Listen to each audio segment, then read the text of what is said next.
Assalamualaikum warahmatullahi wabarakatuh. Alhamdulillahirabbil alamin. Asyhadu an la ilaha illallah al-malikul haqqul mubin. Asyhadu anna Muhammadur Rasulullah shadiqul wa'dil amin. Allahumma sholli wa sallim ala sayyidina Muhammad wa ala alihi wa ashabihi ajma'in. Amma ba'd. Pemirsa, pendengar, dan netizen serta YouTuber yang berbahagia dan semua penikmat medsos rahimakumullah, mari kita kaji lagi ayat Al-Quran.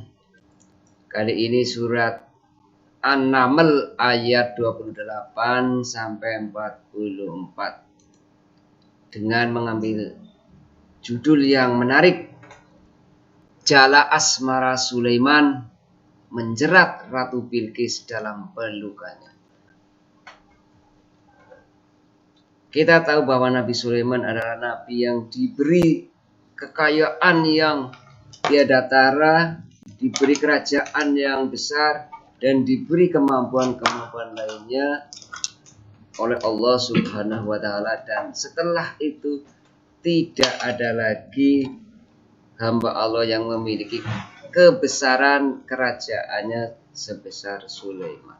Suatu ketika Nabi Sulaiman sedang bermusyawarah dengan seluruh makhluk yang ada di dunia, karena Nabi Sulaiman diberi kekuasaan, diberi kemampuan menguasai bahasa-bahasa semua binatang. Ketika sedang merapat, salah seorang atau salah satu rakyatnya, yaitu burung hudhud, tidak nampak.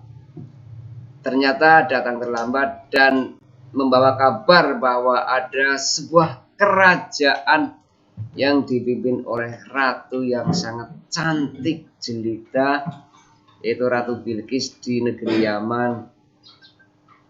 Dan sayangnya belum menyembah Allah, tapi masih menyembah matahari. Karena itulah Nabi Sulaiman cepat-cepat membuat surat untuk Ratu Bilqis dan disampaikan oleh burung hudhud. Bunyi surat itu antara lain yang dikutip dari surat An-Naml ayat 30,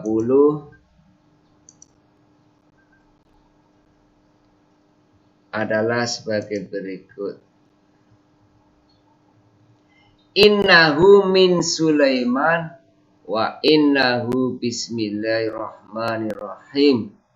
Sesungguhnya surat itu dari Sulaiman yang isinya dengan nama Allah yang Maha Pengasih lagi Maha Penyayang. Kelanjutan isi surat itu, Ala ta'lu alayya wa atuni muslimin. Janganlah engkau berlaku sombong terhadapku dan datanglah kepadaku sebagai orang-orang yang berserah diri. Jadi Nabi Sulaiman menyuruh Ratu Bilqis untuk tidak sombong dan segera menyerahkan diri menghadap Nabi Sulaiman. Menghadapi surat yang isinya demikian, Ratu Bilqis bermusyawarah dengan pembesar-besarnya dan mengirimkan hadiah kepada Sulaiman lewat utusannya. Tapi apa yang terjadi? Sulaiman menolak mentah-mentah hadiah itu dengan alasan karunia Allah yang diberikan kepada Nabi Sulaiman itu jauh lebih hebat daripada yang diberikan Ratu Bilqis. Karena itu utusan disuruh kembali. Dan dengan cepat Nabi Sulaiman menyuruh orang-orang yang ahli untuk mengirim singgasana Ratu Bilqis ke hadapan Sulaiman dalam sekejap mata, yang disanggupi oleh jin ifrit. Tapi jin ifrit kalah cepat, akhirnya dimenangkan oleh seorang yang berilmu, yaitu hanya memindahkan singgasana Nabi Sulaiman dari negeri Sabah ke negerinya Sulaiman hanya sekejap mata. Sampailah singgasana itu. Dan dari negeri Sabah, Ratu Bilqis dengan diiringi pengikutnya mau sowan ke hadapan Nabi Sulaiman. Dalam perjalanan yang jauh dan melelahkan, akhirnya sampailah ke hadapan istana Sulaiman dan dipersilakan oleh Sulaiman. Silakan, silakan.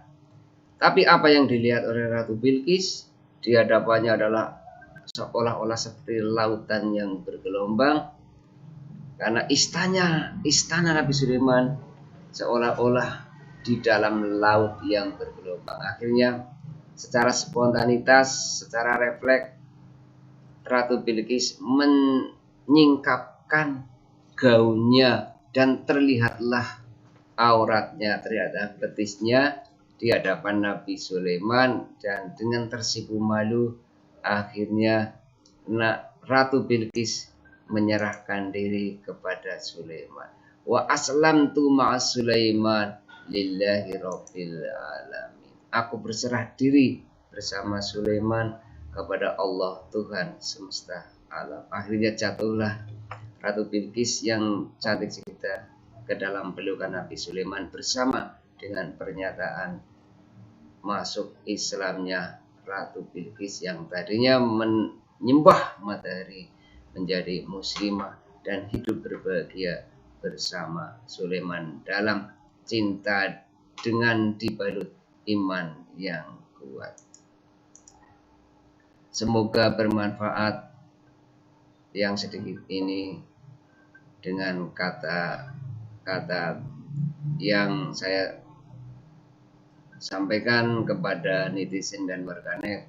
Hiasilah dunia maya dengan kalam ilahi untuk bekal ke alam abadi. Maafuminkum, ada kesalahan minta maaf. Wassalamualaikum warahmatullahi wabarakatuh.